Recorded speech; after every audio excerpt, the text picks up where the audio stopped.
Yes, guys, I'm Si. This is Cardiff City World. Welcome to the Friday Night Lights, which is our weekly debate show as we sort of get through to the pre-season, the transfers, and of course the season.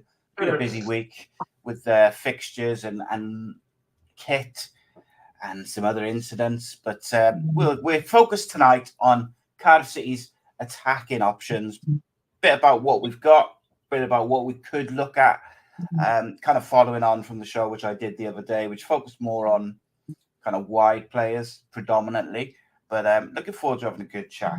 And as always on Friday night, I'm joined by Pan, otherwise known as the Greek League. How are you, my friend? You good?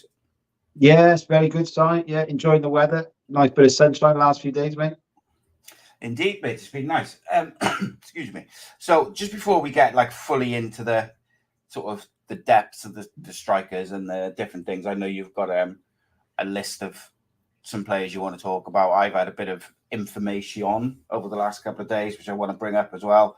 But before we get to that, I did want to get your view on this kind of Marlon Romeo situation, which was already a bit of a situation, I think, from earlier or late part of the season. Obviously, this stuff's come out in this last week, where he's using homophobic slurs at the police when he was arrested, and by all accounts, I think he'd had 2 or 3 drinks at the time, and then he's released a statement today, obviously apologising. I think he wrote to the police as well, to be fair to him, straight away after the incident, explained that it's not reflective of his personality and stuff like that.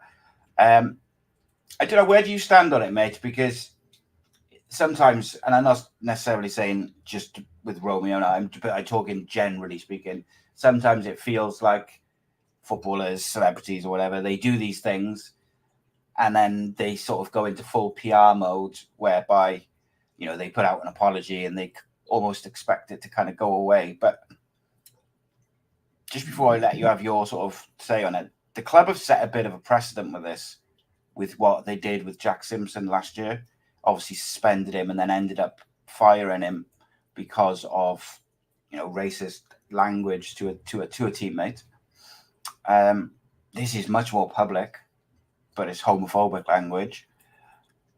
I don't know, I find it difficult because look, we are all human. We all make mistakes. We've all done things we're not proud of. We've all, whatever it may be. So I don't want to kind of go full in and slate him and stuff like that. But it's not the first issue there's been in the last 12 months. And as I said, the club have set a bit of a precedent for it.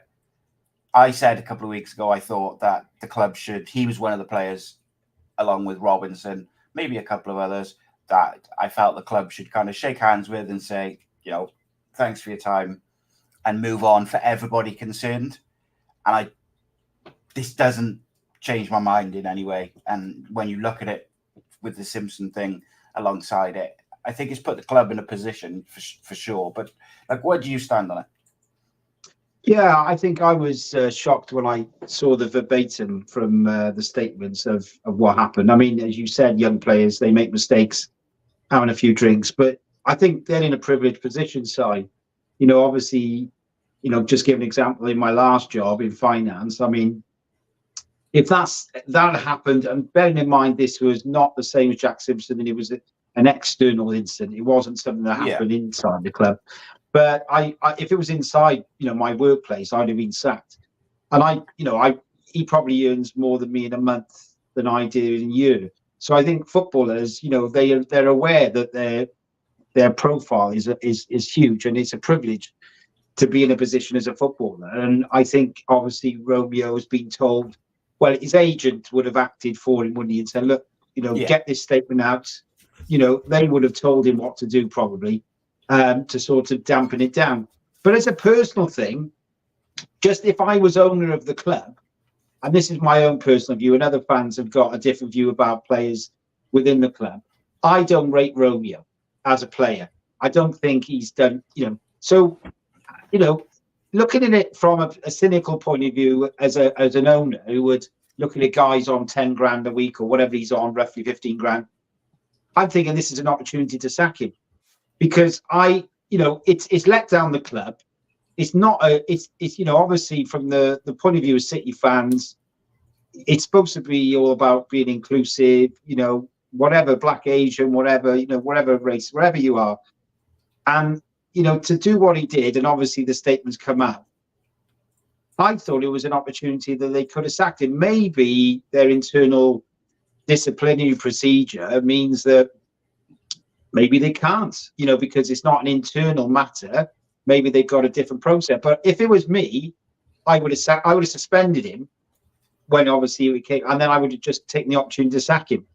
And that's not to say, we shouldn't say like, for example, Perry NG did it, so he wouldn't get suspended or sacked because, that's unfortunately there's an element to it of like they'll look at it from the point of view of saying, but I think Mendes Lang, didn't he, when he went through that situation, he was having a really good season the season before, and I think he had he wasn't playing well when this incident happened.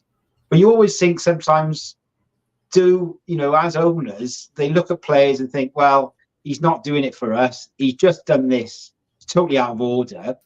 If there was an opportunity to sack him, I would have sacked him. But, that's my view on it, Si.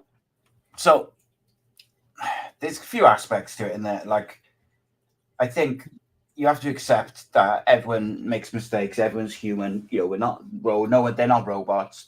But you are right. If I think in most jobs, if this had come out in the newspaper that you had behaved and said those things in that way, most people would get sacked, because most companies, most employers have some sort of contract or clause within the contract about like embarrassing the company. I can't think of the right wording, but like, that sort of thing. But also, Cardiff will have had, or they will have, some sort of process that they have to go through in terms of disciplinary and things like that, which could be ongoing. I mean, the Jack Simpson thing seemed to take forever. I think the only difference, obviously, one's external in terms of when it's happened and one was internal. So I think that's probably why it's come out. But in terms of the process that the club has to go through, they could very well still be going through that process. And it's had to be addressed because it's come out in the newspapers and things like this and court and whatever. And I think, look, if I was a gay Cardiff City fan, of which I know a couple, I'd be not happy, to say the least. What about the players as well, sir? We don't know if there are any. You don't know, do you? So, obviously that's another issue.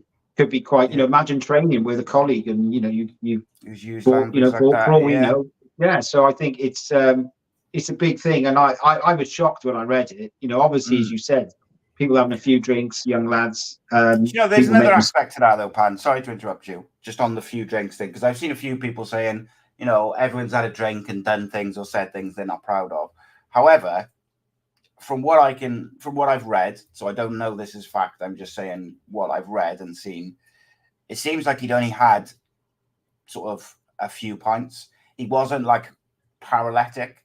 And I, as someone who doesn't drink a lot now these days, I always feel like when someone has a couple of pints, or a couple of drinks, they relax a bit and they become, they may use language that's more like, things just become a bit more loose and stuff like that. Whereas if you're like paralytic and you've had like 10 drinks and shots, and that's when you tend to see behavior which maybe isn't in line with what they would normally, or language they would normally use, or behavior. So I don't necessarily buy the, he'd had a few drinks and, he's just come out with this.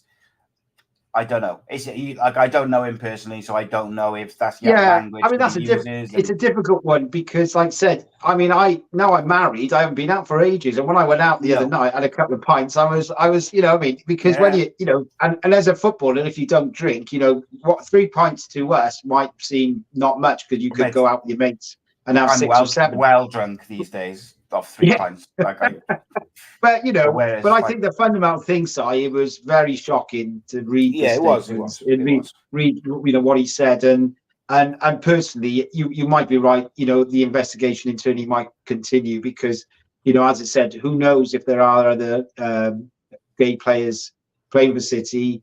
Which obviously the atmosphere in the dressing room. You just don't know. Any coaching team, it could be anyone. So. Yeah, I was very shocked and disappointed with Romeo. Last sort of thing on that.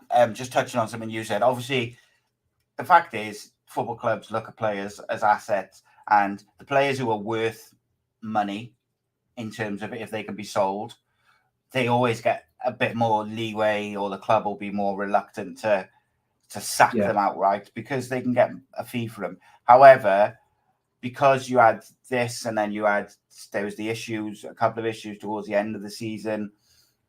I think I said even before this that he was someone who I'd be looking to sell. Whilst I think he's a good squad player to have because he can play a couple of positions, he's decent on the ball. I just think this is like I don't think he was ever going to be a star. Even if Perry NG leaves, I still don't think Romeo goes in as the first choice defender. If you take all this out, and Perry NG goes, forget all this, just think of it football-wise. If we sell Perry NG, we're going to bring another fullback in, and Romeo would still be the backup. So for me, it just makes the most sense to just, for him, for the club, for everyone, just part ways. That makes a lot of sense. And I think he is a player you can get a fee for. That fee has probably gone down a little bit now, mind, because clubs know that you want to sell him, or certainly you're more open to selling him. So it hasn't helped in any situation, really. But let's move on to some more sort of positive or exciting discussion rather than something which is quite depressing. So I'm just going to bring up some images on the screen. Thanks to Matthew for doing that. So that's Marlon Romeo. I forgot to bring it. I had a little nod yesterday of someone who I trust implicitly that Cardiff City fairly fair. I don't know what the wording is. Fairly far along in the process in terms of making a move for Ümit Naya, who is a Turkish forward, to the point where they're seeing, investigating things like work permits and whether that would be a problematic sort of thing. He's a very experienced forward, played for Turkey 4 times, been at some big clubs in Turkey. He's at Fenerbahce currently. He was on loan last year. He's not a prolific scorer, but he does score goals. I'm just looking at a couple of his loan periods. There's one where he's 28 appearances, 13 goals. Another one, 29 appearances, 14 goals. 31 appearances, 17 goals. 17 last season, 17 appearances, 4 goals. But actually for Fenerbahce, which would be the biggest club he played for, he only made 6 appearances. But then he made 4 appearances for the Turkish national team and scored 1 goal. So I'm kind of interested by it, mate, because he's a big boy. He was linked with us previously. And I think having a bit of experience around some of these young attacking players that we've got, like your Ruben Colwells and your Kier Ashfords and people like this. And, if we bring in a couple of young wingers as well, I think it could be quite an intelligent signing. But I still think we need 2 strikers. So what's your opinion? Yeah, I mean, I saw the information about him. I mean, obviously we don't know for sure, do we? It's all speculation, but no. Yeah, he's got some experience in Turkey, and obviously the Turkey national team have shown to be a good side, and obviously they've got a lot of good players now in Turkey. He did score four goals in his 17 games on his last loan from Fener. He was on loan to I think it was Pendispor, and we finished quite low down in the Super League, but. He's 30, 31. It's a difficult one, because again, I've never seen him play. I looked at his stats, and obviously that's one thing. But I think it's the type of profile of player. Looking at the 4 we've got in terms of Atete, Davis, Ashford, and Miete. I don't think any of those are going to be our main striker. As much as I rate Keane Ashford, as someone who's obviously got the potential to go on and make a good career for himself at the City. Atete can score goals, can score wonder goals, but a lot of City fans don't rate him, similar to myself. Miete works out fine on the right. He's played quite well, but he's only scored a couple of goals in about 38 appearances, whereas at Reading he scored 1 in 4. So he hasn't done it for us, some games. So I don't know if you agree, as where we're at, Si, is that the 4 strikers we've got, or you could say some of the wide players, then none of those are going to be our number 9 or whatever you want to call them, our striker, as such for the season. If we want to be looking at competing at the top end. Yeah. So on Naya, I think if we're going to sign 2 strikers, I think he's a good profile for one of them. He's experienced. He knows how to play in that sort of system. He holds the ball up well. I've been watching a few clips of him over the last 24 hours and stuff. His hold-up play is pretty good. He's strong, very clever with his link-up play, and he does score the odd goal as well without being prolific. But then, as you mentioned, so if you say we've got, Isaac Davis, Keane Ashford, Atete, Mate would probably be the 4 main strikers that we've got who at least can play through the middle. So Atete, I think there is something there, and I've said this since he had that little good purple patch for a few games last season, but it was the Blackburn game which changed it for me, because those 2 goals he scored against Blackburn were of a technical ability that not every player has. They were very, very clever and very well taken. Now, unfortunately, as when he was in this little purple patch, he gets injured and doesn't come back. And the period before that, he just wasn't good enough. He wasn't strong enough physically, and he wasn't able to really implement his game on the team or the opposition. And he also didn't seem to fit with the type of football we were trying to play. So I think for Atete, I would get him out on loan somewhere. I would prefer League One if it was me, where he can go and try and, but I would want him to go somewhere where he's going to be first choice striker. And then, if he goes and he plays 30, 40 games, scores 20 goals, he's going to get bigger and stronger by playing men's football week in, week out, and first team football week in, week out. And then you have the choice to bring him back or sell him. Whereas now, I think if you sell him, you don't get much for him. And I don't think he's good enough if we want to push on from last season. So let's just talk Atete first and foremost. Do you kind of agree with that, or? No, I totally agree with you. I mean, I with the Blackburn one, that's stood out for me, and I agree that he has the ability to score goals that other strikers at City, wouldn't necessarily get. But for me, and I think a lot of City fans watching every game at home, it's the frustration, really. He is lightweight. Any good defender in the Championship would bully him. Good example, like when we played Watford, Porteous, looks completely different size, in terms of bulk to Atete. And I'm not saying, but I just think Atete is his legs, he's not that type, he's more of the technical kind of striker. He can, but he doesn't hold the ball up, and he doesn't do what I would think he should do as a big lad in terms of that, in the box. Heading, he's not really his game. And I know he's still fairly young, so you don't like to throw him under the bus. But I would agree with you. I would say he could go on loan. I wouldn't even mind if he went on loan to a lower Championship team or someone who's come up from League One. Like, for example, Yates of Swansea's just gone to Derby. So Yates, obviously, at Swansea, costing £2.5 million, didn't do anything for the Jacks. Gone on loan now to Derby, and obviously the Jacks are hoping that he'll do reasonably well at Derby, so his value stays something around, because they're not going to have him back probably. And that's sometimes what you look at with players.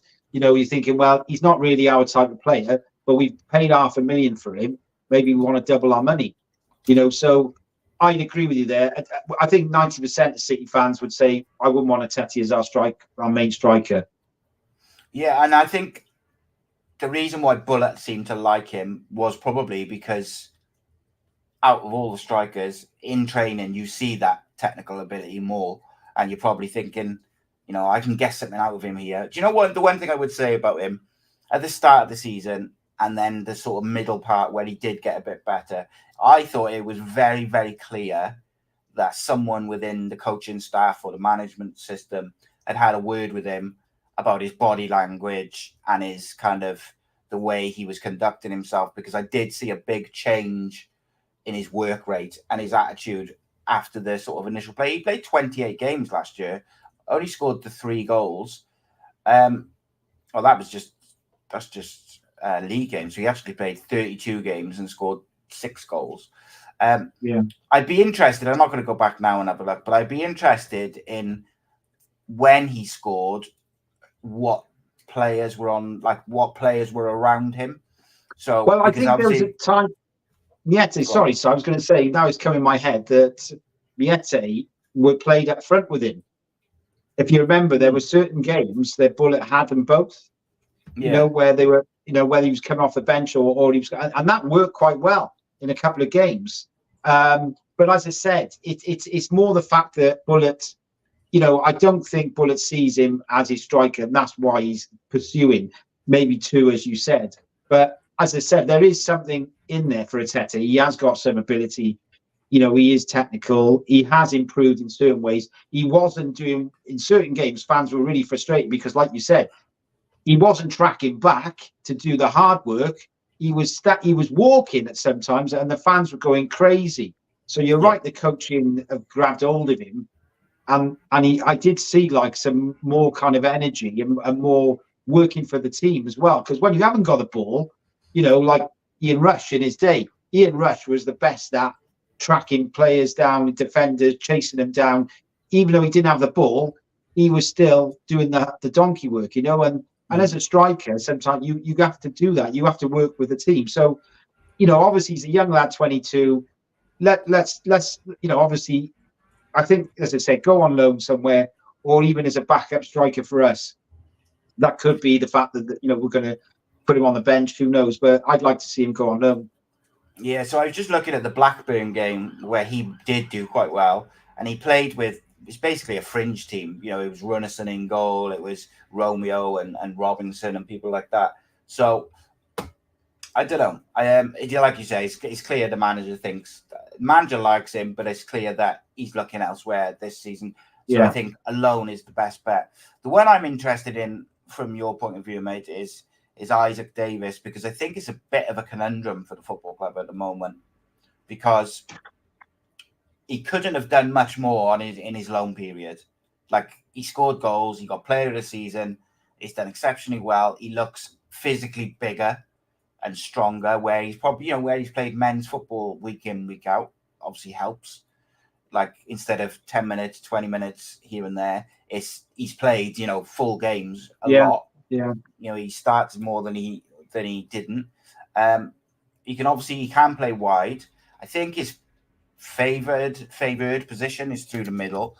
Do you see him as a viable option as one of the centre forwards next year, or do you think he's going to play wide? I think like on face values, fans will look at what he did in Belgium and say, okay, it was encouraging, but it is a low level. We got to be realistic. He hasn't gone to the equivalent of a championship side as far as I was concerned. He's gone to maybe sort of a middle of the road League One, but he's done reasonably well. He hasn't scored 25 goals in 30. He scored 1 in 3. But for a team at the bottom, though, isn't it? Like I said, he has taken chances. So I don't want to dismiss him. I think he obviously's got a lot of potential, as we discussed before about Burnley came in for $1.5 million for him, and then obviously his head went. So there are clubs looking at him, and as you mentioned, there were clubs in Europe. So I don't know. I said, as things stand, the manager will obviously look at him in training. They will know straight away, whether they feel as if he'll add something to the squad, or is it a case of someone comes in and offers $3.5 million and you take it? But I think it's one of those where I think fans would like to see him. Let's see him in pre-season friendlies, and I know that's not a real indicator, but let's see him in the first 2 or 3 games, like, or the first month. And then obviously you can say, well, yeah, I mean, he's going to answer. I've seen him on the left for City, and I thought he looked sharp. He works really hard for the team. I can't knock his commitment, but it's goals we need, and obviously he's scored a few goals in Belgium. Sometimes you need that, like you said, you go to another country. It's a big thing for a young lad, a young Welsh lad, to go to another country, especially in Europe, and credit to him for doing that. I know it's our sister club kind of thing. But I'd like to see him as a fan, because it's not fair for us to suddenly say, "Oh yeah, just sell him," because we're judging it on what we saw before he went. Yeah. And the whole idea is, that young players you develop, and you come back, you've got more experience, you're technically better. So I'd like to see him, in a few games and assess him. I think that's the key. I think ultimately, I'd rather him be on the right wing, say, than Josh Bowler, when I think about it like that. However, as much as I want it to work, and I would give him a chance, I agree with you. I do believe that if a club comes in and bangs in $3.5 million for him, that the club will fall over themselves to sell him for that. In my opinion, around $3.5 million, I think they'll sell him. Yeah. No, I agree. I mean, like I said, you've got young Ashford as well, so is it a case of they could be similar type of players, and they feel that Ashford could be the better option longer term, and they get good value in selling Davis. You just don't know, but it'd be interesting to see. We need to see these players, I think. Yeah, and the other thing which people have to take into account is, with the financial fair play, or whatever it's called now, is one of the aspects is, if you sell a homegrown player, 100% of that goes back into the pot, if you like. Whereas if you sell someone, who you previously bought, like a Romeo or something like that, it's only a percentage. So don't be surprised if someone like an Isaac Davis, maybe even a Ruben Colwell, gets sold if the money's right, because it's so beneficial to the financial fair play side of things. I hope they don't sell Colwell or Davis. Really, I would love for Davis to get an opportunity and to really kick on, because there's players, there's people within football who really rate him. And as City fans, we want to see that, a local lad or a South Wales lad do well. We always get behind the local boys. So let's hope he has improved and he gets a chance maybe. Ashford, do you think probably similar? Just plays a little bit more than last year off the bench. So what he did at the end of the season, do you kind of expect to see that from the start of the season? Or do you think alone, or where do you think his future is this season?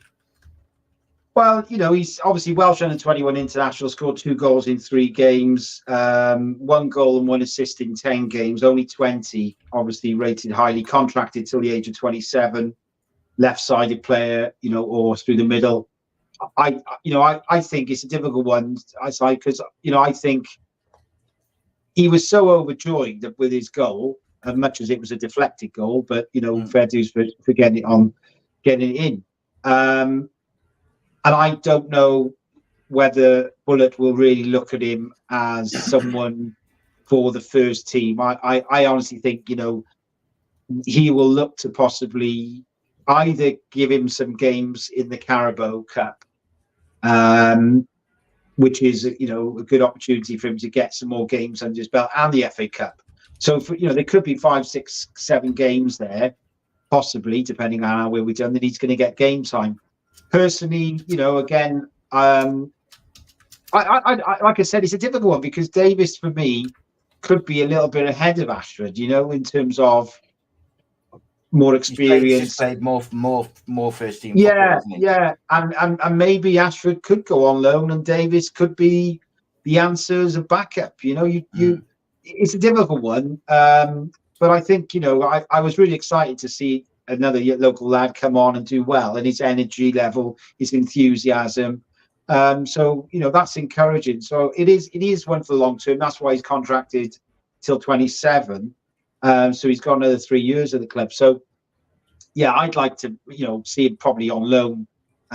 Maybe a League One club, and sort of get that confidence and experience really. Indeed, mate. Reece just asked about Kieran Evans. Obviously, got a new contract over the last week. One of the reasons why this is just purely my opinion, by the way. One of the reasons I believe he's got that year contract is I think the club are covering themselves in case they sell Ruben Colwell, and I think that Bullock really liked him in pre-season last year. Yeah, he had a really good game he had a really good game against. He can play through the middle. He's versatile, and he's gone on loan. Yeah, I'm just gonna have a look then and see what his Gate said. I think we played. I don't know if it was last season because a bit of a blur. Like I think we played Colchester.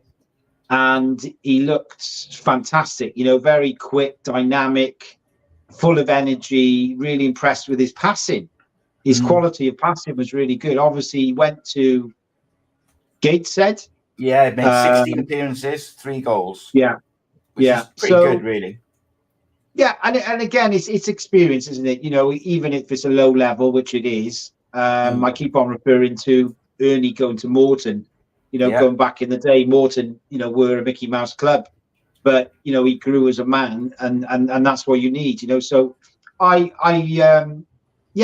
think good luck to the lad. Like there's a player there somewhere. Maybe the extra year is like, well, will they put him out on loan somewhere again, and another shop window for him, and is it going to be a case of I don't know whether you're taking a year option on someone because you see something there, so that's encouraging. It's a confidence boost for Kieran.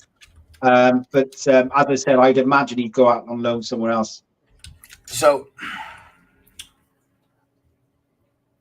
how can I word this? If Ruben Colwell hypothetically was supposed to be sold, obviously Ramsey is the first choice. Number 10. However, we also know Ramsey cannot play 45, 50 games in a season. So if you would hypothetically, if Ruben Colwell is sold and Mark Turnbull becomes the backup number 10, they would probably want a young player who can be on the bench in case something happens with with Turnbull or he's not performing. So they would want someone who's attacking minded and can be versatile, can play wide, can play in the 10. And Kieran Evans fits the bill and the manager likes him. So in my opinion, only, I believe that the club generally is not sure 100% if Ruben Colwell will still be there at the end of pre-season. There is a few clubs who are like registered an interest, Ipswich being one of them, some clubs abroad, Southampton, but none of them, as far as I'm aware, having spoken to someone yesterday, says like at the moment there's no official bids. But I think the club has to prepare for the possibility that, again, we have to sell players. Now, is he a player who I would want to sell? No, I would want to sell Robinson, Romeo, probably Perry NG if it came down to it before I sold Ruben Colwell.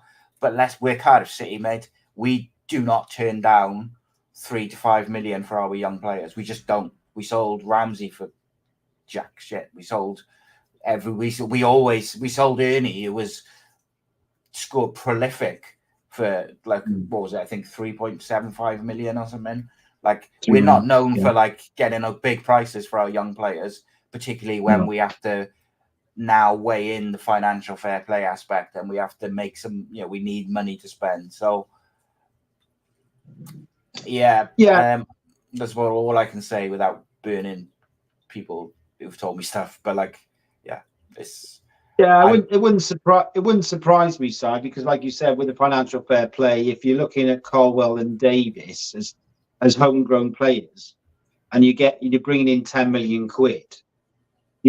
Are Cardiff City in a position to turn it down? I personally agree that Colwell has been a bit of an enigma for me in terms of when I've seen him a lot before this, from March onwards. Very frustrated a lot of times in terms of that he's got a lot of ability, but then, as I said, he kicked on. He's a type of lad who listens a lot to people's opinions in who he's being coached by, and he takes it on board, because I have noticed, as I said, especially in the Swansea game, the derby, the energy levels, the commitment in the tackle, doing the other things that he wasn't necessarily doing. And I think that's a really encouraging sign. Obviously, yes, we're looking for more goals, more assists, and the more he plays, the better he'll become. But it is. I thought he suffered though, mate, from the players around him as well. Like, I thought that. Yeah, I think you're right. Particularly late in the season, he suffered from not having a decent striker. Yeah, I actually believe that Russell Martin of Southampton is going to put a bid in. I'm convinced that they're going to be one of the clubs who are going to put in a 5-6 million bid. I know obviously there's been rumours about Ipswich, but I actually do think that they'll sniff around a 5 or 6. It's a difficult one. You can never tell. I mean, for Ruben, he may not think, he could double his wages. He's probably going to want to go, as an opportunity. But again, how difficult it is in the Premier League in terms of game time.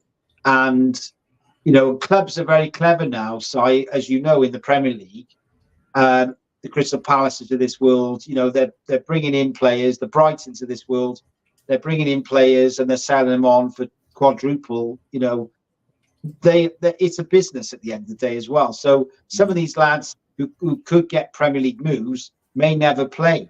It could be they're loaned out to a European club and then snapped up by someone else and they double. So who knows where it goes? But yeah, I'd like to see Ruben kick on this season with us. I think there was enough there to say the lad needs to be a first team player. He's done well enough to do that. So I hope it doesn't happen, but it wouldn't surprise me. Very quickly, mate, what would be, if you were in charge, what would be the minimum price you'd sell him for? Like, what would you not go any lower than? Well, it'd be minimum 6 million plus 4 million on top. Maybe, as I said, it could be appearances, goals, or goals, however they do it, Si. But for us to sell him for 5 million with nothing else on it is a bit of a joke. But again, as I said, we have had a history of selling players like Ramsey and Ernie, for cheap. And Blakey was another good example. We've always done it, mate. Went for a snip.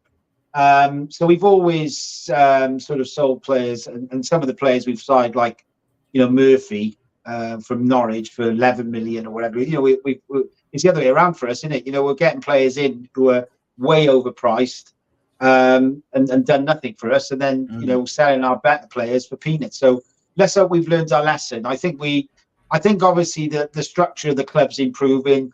The new coach has come in, the Greek Cypriot coach. Reza, who was at Watford for 6 years. So I think the assistant manager left. He left. So that's an interesting one, but maybe it's a different direction for the club in terms of, because the guy who's come in, Reza, was a striker. So attacking. And Bullet, was he a defender side? Bullet, I think a defender, isn't it? And then you do wonder, going back to Southgate at England, being a defender, in terms of how your team is set up and how they perform on the field. It's sometimes if you had a striker as a manager, would you have a more exciting team on display and performance wise? It's an interesting question. Yeah, for sure, mate. He was a left back.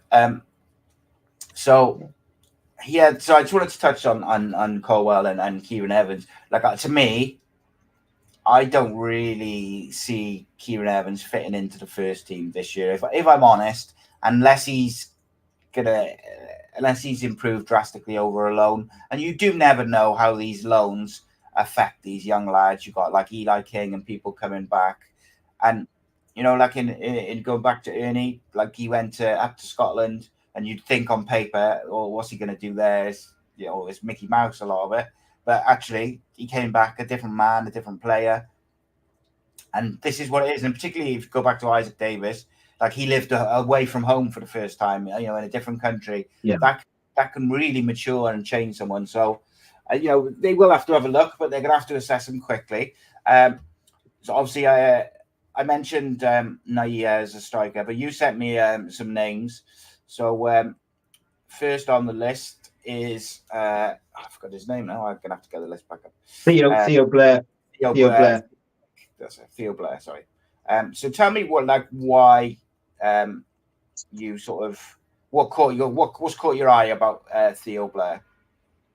Well, I think the first thing we're looking at is a guy that we can get for value for money. Mm-hmm. So if you're looking at Cardiff City signing a striker for 6 million plus, it's not going to happen unless, of course, we're going out and selling Colwell and Isaac Davis and putting up all our money, in terms of transfer fees to one striker. But I don't think that's going to happen, Si. So I look at this lad as someone Canadian. They call him the Canadian Messi. 15 goals for Motherwell last season, and obviously, as City fans know a bit about the Scottish Premier League, Motherwell aren't necessarily one of the top teams, but he's done very well in that side to score 15 goals. He's in the last year of his contract, probably cost about £1 million, would possibly gear. They've had a couple of bids actually, and they've actually said that 2 clubs have put in bids from there are 2 clubs from the 5 top leagues in Europe, and the Championship is one of those. So that'd be interesting which club. Obviously, I knew Sunderland were really interested in and Blackburn, but Cardiff City, I think, have looked at this guy. Obviously, there are rumours of St. Pauli of the who've just been promoted to the Bundesliga being really interested in the lad. And I'd imagine if that is the case, that they would be the favourites. But I think Cardiff City have looked at this lad, someone who, is pretty physical, very competitive. I'd say got a lot of skill and I think he could be. As I said, they've had bids in. He's in the last year of his contract. You'll always wonder whether 800,000. They probably had bids $500,000 and turned them down. Think people have been a bit sneaky and clever trying to get him on the cheap, but maybe $1 million, $1.5 million would get him. So that's an interesting one, Si. So the interesting thing, one of the things I like about him is he is a bit versatile. He plays through the middle, but he also plays wide. He's a good ball carrier. In all competitions last year, he scored 15 goals in 41 games, but he also picked up 6 assists. I think his injury record was pretty good as well. So he was available 80% of the time. He was in the starting 11, 100% of the time he was available. And also, look, I think when you have a host of other clubs interested, it can become a bit of a minefield. However, Cardiff historically have always shopped really well in Scotland. And that's why on your list, I was pleased to see a couple of players from that Scottish league, because we have always done well from that league. So I'd be very interested. He is one, actually, who's on my list, which after the Euros, where we're going to do some proper scout reports and little videos about these players. He is on my list for that. So I was pleased to see, obviously, that you had him on your list also. So next up, then, you had young Stewart he used to play for Sunderland, didn't he? But he's he's at Southampton. I think City fans. Ross Stewart. Yeah, Ross Stewart. I think City fans might be thinking, this is way out. But the reason I got Ross Stewart in there is, I say unfortunately, it's a link with Colwell, because obviously he was at Sunderland and he was doing really well. I mean, he scored 36 goals in 70 games for Sunderland. He's a good age at 27. And what happened was he had a hamstring injury over Christmas.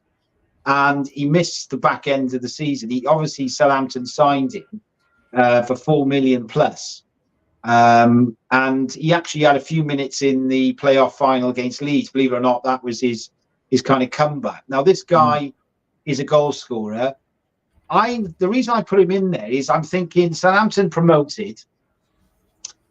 Does Russell Martin see him as his number one? Because you know how competitive he is in the Premier League. If he doesn't, then there could be something going on there with Colwell, because I think Martin wants Colwell. He's he likes him a lot. So as much as I said, I'm not trying to tout for Colwell to be in a swap deal or something. There could be something where I wouldn't necessarily say we'd sign him. It'd be a loan for the season, but the caveat is maybe Southampton would be in front for Colwell if he became available. So that's why I put him down. I think he's a really, as I said, his goal ratio to game is superb. He's a really good age. He's a talented lad, and I think he would be a fantastic signing for us. But as I said, I think, there would be a caveat in some sort of deal with Colwell. But yeah, he's one I put on there for that reason, Si. So my one worry with him is he was out with a hamstring injury, and then he had a surgery on his Achilles tendon pretty soon after that, which is obviously a very painful injury, kept him out for a long time. He cost Southampton £8 million, which is a lot of money. So whether they want, they might want to loan him to get him back from his injury, but I can't imagine. I think it's a bit of a long shot, but I also think, apart from it being a long shot, I think it's a risk, because what you don't want to do is waste one of your loan spots on a player who ends up not being able to play week in, week out. So I agree. I think if he's fit and you could get him on loan, I would agree. Yeah. But I think it's just a bit of a risk for me, where there's other players who could have less of a risk, if that makes sense. Yeah, no, I can see your point of view. So I think with these type of players, if they've historically scored a lot of goals, and you're thinking, all right, it's one of his first major injuries he's had. He's 27. He's not like a Ramsey who's had a catalogue of injuries. You're thinking, well, he's young enough, strong enough to recover. He's not 33, and you're thinking, well, that's the end of his career. So you're right, it is a risk. But if it came off, and knowing the guy will score you goals in the Championship, he loves that league. Well, as I said, he's historically scored goals for Sunderland as well. That he could be someone worth looking at. But yeah, I think between Theo Blair and Ross Stewart, I think Theo Blair's ahead. So with I'm just looking at his historically his injury record. So last year, obviously, he missed pretty much the whole season. The season before that, he missed 16 weeks of the season. I'm just trying to load the season before just to see if it's not a common theme. Yeah, so he missed sort of the last chunk in Scotland. 1, 2, 3, 4, 5, 6. So yeah, it's about 8 weeks at the end of the season. So I don't think it's necessarily he's injury prone as such. No, but maybe the type of player that he is, he picks up injuries and stuff like that. So yeah, and look, he's a goal scorer at the end of the day, and Cardiff need goal scorers. So maybe there's a.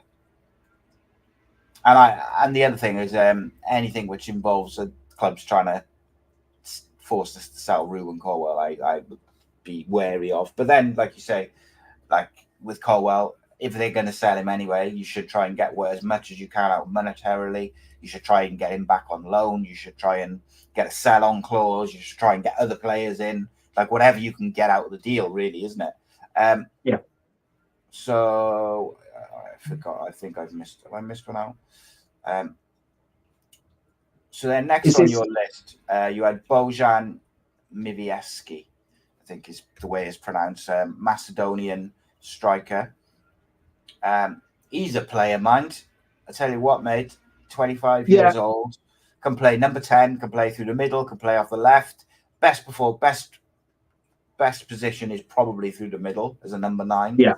But just before I let you go, played 53 games last year in total, scoring 26 goals with 4 assists. I'd be surprised if we could free him up, mate, to be honest. But look, Well, think it's I cracking think, idea. I think with Aberdeen, Si, there's someone who are obviously short of a few bob. To be honest with you, Yeah, of they're in course. the realms of building their new stadium, which they've had to reduce really because of lack of fans. I think they've gone down to 17,000 on the new stadium. So they are a team whose model is to develop and sell their young players, as they've done over the last few years. And they've done it quite successfully. But they are a club who do need the money as well. They won't want to sell him, obviously. But Mivovsky is in the last 2 years of his contract. So if you're in the last year of your contract, you're probably looking at 2 million. But they'll be looking at 4 million plus. Now that's the issue. So I think I put him in as someone I'd like to see on the table if we brought in money for 2 or 3 of our players. So like if NG goes for 5 million, Isaac Davis goes for 3.5. Then you've got Ebo Adams going for 500,000. Yeah, Suddenly you've got 9 million on the table. They're not going to spend it all because they're going to spend some of that on wages anyway. But what I'm saying is, you've got a lad who's a good age, and can he? And it's a difficult one again with Scotland because, as you said, in the past we've had McNaughton and players of that ilk who come down and been absolutely fantastic, as we had with Scottish managers. So I've always liked the idea of signing Scottish players, although this lad's not Scottish, he's playing in the Scottish Premier League. But he's playing for an Aberdeen side who are pretty average, to be fair, pretty average, and he scored a lot of goals. So I think, as I said, if we'd brought in a lot of money, Si, in this transfers window, I put him as one to consider. But maybe Aberdeen will want to sell him, and they'll ask for stupid money. yeah. I think they'll ask for at least 4 or 5 million. I would think, but I suppose the other potential kind of thing you could do is if you made some money from sales, you could potentially offer maybe a couple of your young players on loan to ease the blow. So I guess there's ways and means, but look, he certainly looks a player and a half. So I apologise, mate, because I've been chatting away and I've slowed us down a little bit. We're gonna have to fly through these last couple of bit. Yeah, no problem at all. Because I've got to pick my son up. The next on your list is Simon Murray from Scotland. Again, all competitions last year, pretty impressive. Again, 46 games, 23 goals, 5 assists. Availability is pretty high. Market price is very low according to the transfer market, which is always a little bit undervalued. But it says his highest market value would be 500 grand. So that's well within, our spending range. Can play as a wide forward or as a centre forward. Obviously, the age at 32 is experienced. Currently at Ross County, it's that jumping standard. Can he make that jump? But like you say, historically, Scotland, we have done pretty well in terms of us selecting the players. But very quickly, just tell me sort of why you think he'd be a potentially good option. Well, I think again, you're looking for bargains, Si, and someone who scored 23 goals and 5 assists in 46 games for Ross County, in the Premier is a fantastic return. Someone who scores goals against the big clubs up there. So, he's experienced, he's 32, and a snip could be for 500 grand. Not going to be around, for the next 5 years and have a resale value probably. But who knows? Sometimes these guys who've come from nowhere and then suddenly, they're banging them in, late developers, if you like, could do a job, and he's a big lump. So, again, if you're looking at 2 strikers side, one's going to play, someone like that you could bring in. Yeah. So next on your list is Kiefer Moore, but I'm going to skip him. Yeah. And we're going to go with Aaron Collins, Newport born. Yeah. Currently playing at Bolton Wanderers. Again, can play the wide forward role, can play through the middle. Middle looks like is probably his better position. Valued maximum at sort of 1.8 million. And that's euros as well. But I don't think it's quite up there now. But again, 58 games last year, and that's what stands out for him. Mivieski is playing 50 plus games for their clubs. It means they're durable. and means they're available all the time. 58 games, 14 goals, 10 assists as well. And I checked him out a little bit. Just had a look at some clips and bits and pieces. And I'd like a more detailed look at some of his stats. He looks like he'd be well worth a punt, mate. I got to say. I only saw a little bit, but I was quite impressed by what I saw. Chance to play off the left or through the middle. But tell me why you like him. Yeah, again, I think are we looking for two strikers? And I'm looking at a guy who's a backup or someone who could add to the squad in terms of Newport lads, scored 35 in 118 games for Rovers, scored 18, 19 for Bolton. Can he step up again? Obviously he stepped up from League Two to League One, from Newport to Bolton. Can he do it again to the Championship? He's someone who obviously has got ability. But I would look to, put an offer in for 800 grand for him. If you're looking at two strikers and having him there, as someone who's going to add to that squad. So someone to consider. Excuse me. Then we got Kevin Nesbitt is next up, mate. Although I'm not sure if that is him. Yeah, Nesbitt, like obviously big pedigree again in Scotland with Hibs, done really well up there. He's contracted to 2026. He obviously found it really difficult at Millwall in the Championship in his first year, only 5 goals in 27. But that's where I'm thinking he scored 31 in 78 for Hibs. I'm just wondering, obviously, in terms of Wood, Millwall, because if you look at Yates at Swansea, he went there for big money, didn't do it.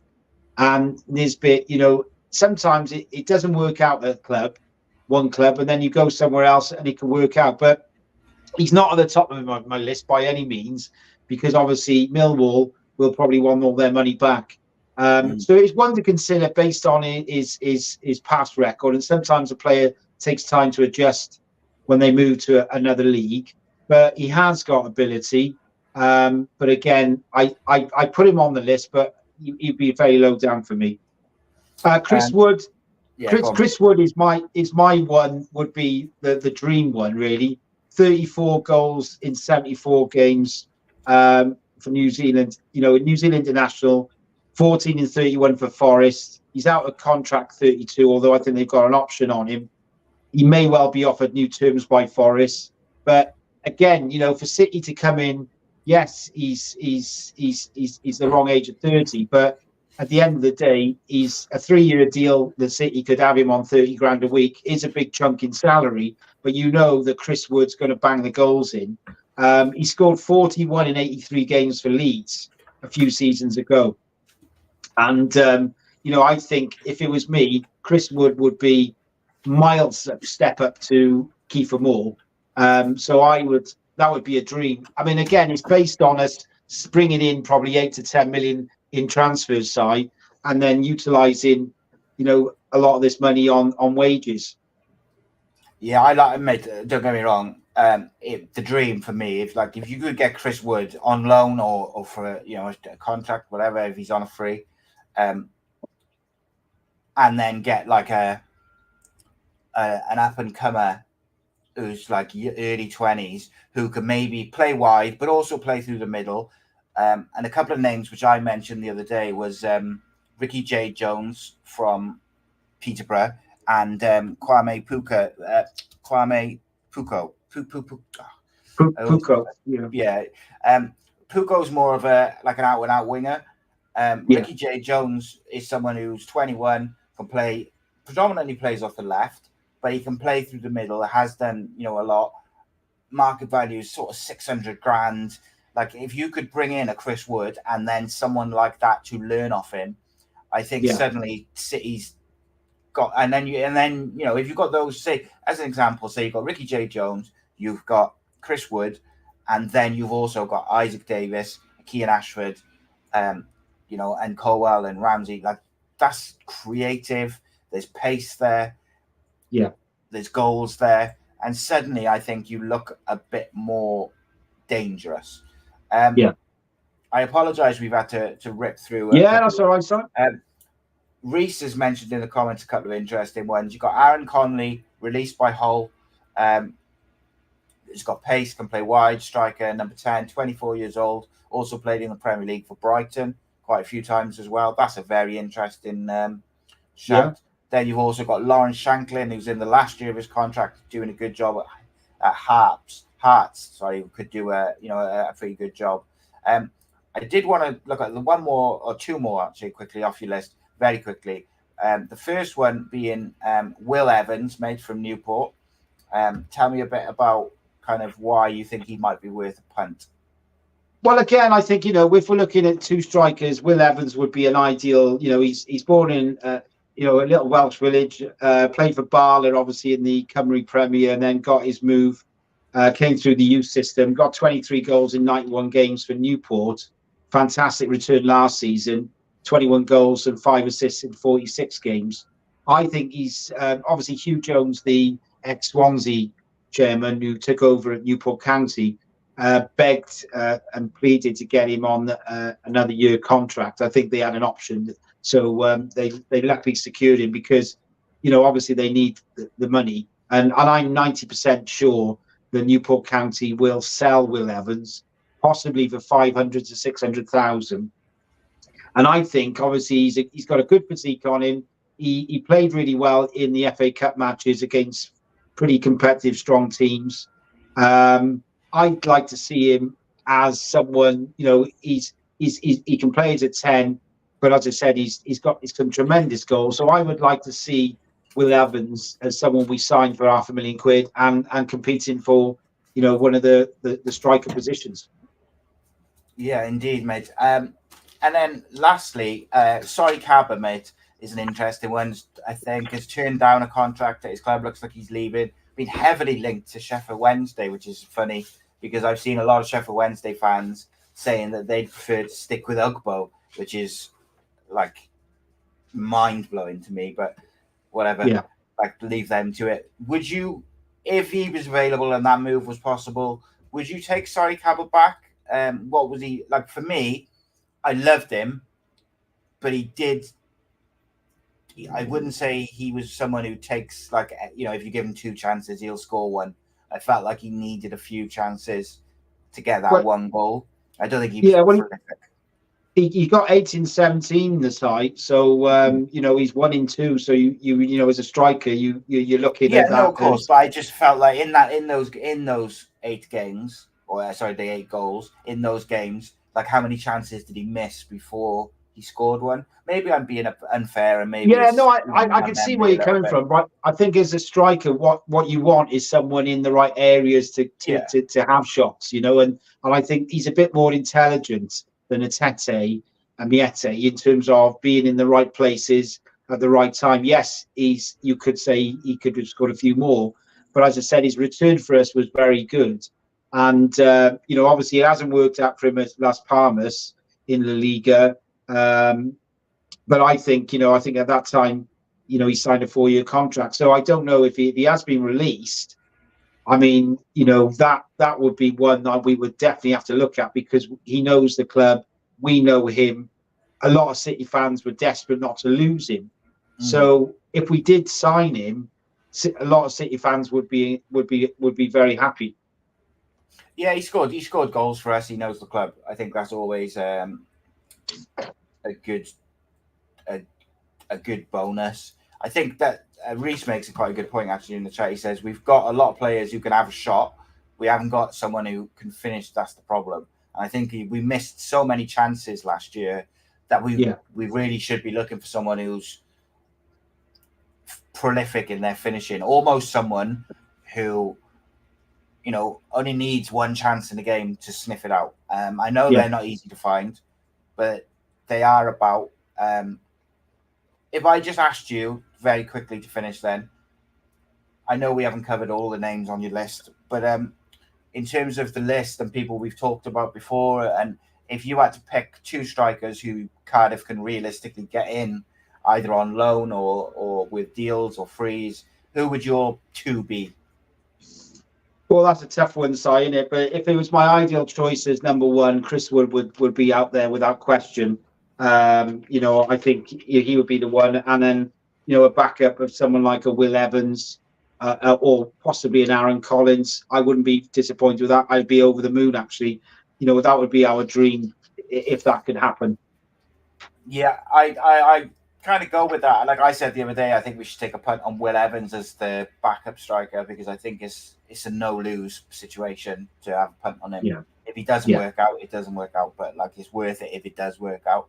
And also, I do want to see us sign at least one out-and-out winger. Whether it's like I mentioned, Poku from Peterborough, he is a player I really like, and I think if there's any way we could get him out of Peterborough, and Peterborough do sell, they are more than happy to sell players to fund other players. He's an out-and-out winger. He's only 22. Very, very, he can play number 10, he can play off the right, play off the left. But he's what I would call a traditional winger, beats his man, puts in assists. 49 games last year, 12 goals, 8 assists for a winger, I think is pretty exceptional. And he's young. Yeah, and that's one lad side that we could have on the list when we talk about wingers. Yes, maybe one of our next programs, because there's a few wingers out there as well. 100%, mate, 100%. Pan, appreciate your time as always. Yeah, guys, pleasure. Everyone in the chat, I appreciate all the comments and stuff like that. Obviously, with the news regarding Romeo, we had a little bit less time to talk about the strikers and everything else. But we'll be back tomorrow night. Reese is back, and he's going to sit in with Matthew, and they are going to predict every single game of next season's league season for the Cardiff City, and try and work out how many points they think we'll get, and judge where we might end up in the league, which should be a fun. They'll obviously do it while pissing about, basically, because it's Saturday night.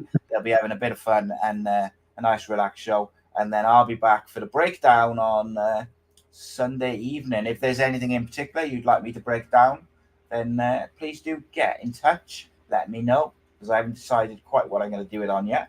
But as always, Pan, a pleasure, mate. I'm sure we'll have a weekly episode soon as well. Yeah, great sight. See you soon. Top man.